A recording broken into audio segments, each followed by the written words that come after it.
Marshall, you want to increase the debt, though, correctly? You want to increase it slower, because that's what you're saying.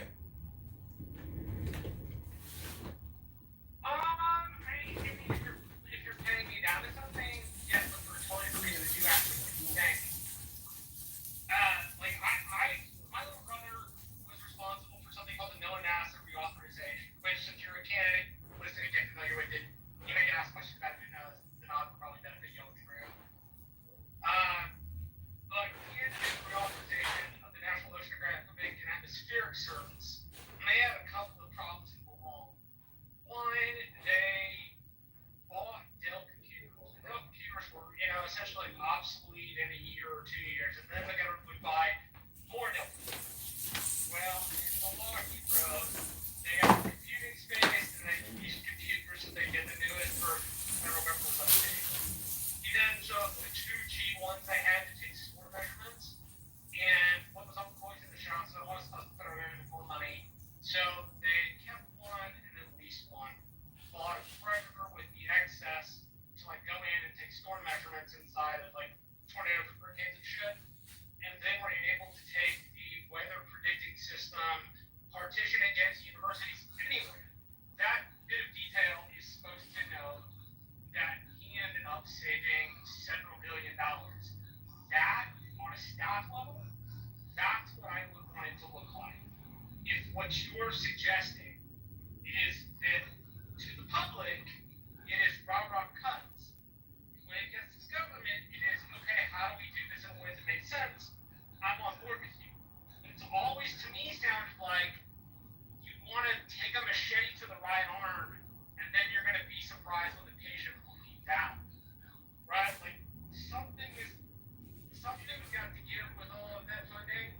And people, at least post New Deal, they are not as opposed to bureaucracy as the Republican Party itself is. I mean, one thing you embody very well, actually, is the disliking of the bureaucratic state.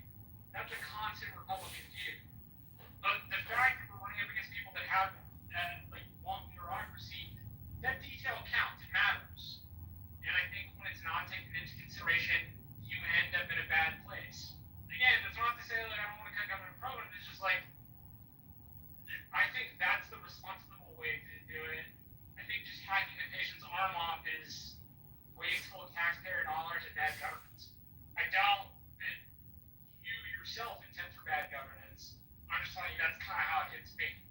I get it. In your mind, you gotta take the arm to save the patient. I understand that. I'm not on board with taking the whole arm, man. And I don't think I ever will be. I think it needs to look like I described. Because it's considered, thought out, it takes into account the actual money we spend instead of just unplugging shit willy-nilly. But I understand how to convince yourself. I mean, I'm welcome to mine and you're welcome to yours. How do we if the debt continues to increase, what's our end game? You know what I'm saying? If we just keep spending unlimitedly, unlimitedly a word. Fuck, my brain's so fried from that conversation with Mark. Goddamn. But you get what I'm saying. Yeah. People apart. Countries that run out of their banking systems and they collapse because of debt consideration, they can morph into loose regional territories, or it could be all out disintegration. Probably in the United States, if that ever happened, it would be regional. But that's debt apocalypse, and correct me if I'm wrong, Edmund, but that's essentially your point. Your point's debt apocalypse, and you don't want it. Yeah, it's we have to, we can't, because it feels like the way that our government is operating, and of course, government is not nebulous, but it's a collective entity. I'm feeling that it's a bunch of people with